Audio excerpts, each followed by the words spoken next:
简单的 DIY 墙壁艺术创意，将空白的墙壁变成真正充满个性和才华的画布，不一定是一项只有艺术大师才能完成的艰巨任务。在此，我们呈现了一份简单的 DIY 墙壁艺术创意概要，甚至邀请新手来分享创作的乐趣。从最简单的努力开始，弦乐艺术。这种方法包括将大头针或钉子按照预定的设计战略性地放置在墙壁或木板上，然后在它们之间编织绳子或纱线，以形成复杂的图案或描绘。您的设计的复杂性可能会有所不同，这完全取决于您的野心和耐心。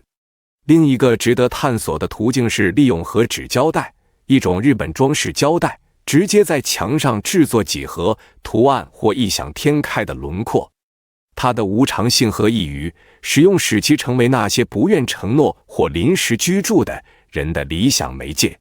对于那些迷恋复古艺术品的质朴魅力的人来说，可以考虑利用古董书籍、报纸甚至个人照片的页面进行剪纸，将它们粘附在画布上或直接粘附在墙上，然后涂上密封剂，可以产生非常个性化和令人回味的作品。将织物融入您的墙壁艺术中，可以展现新的纹理和深度。使用画布或简单的框架作为底座，并使用订书钉或粘合剂固定织物。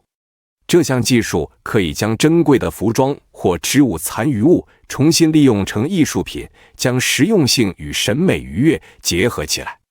最后，不要低估精心策划的画廊墙的变革力量。将印刷品，无论是专业制作的还是具有个人意义的，与三维物体和版式相结合，可以在您的生活空间中实现极具吸引力的视觉叙事。总而言之， DIY 墙壁艺术的尝试仅受想象力的限制。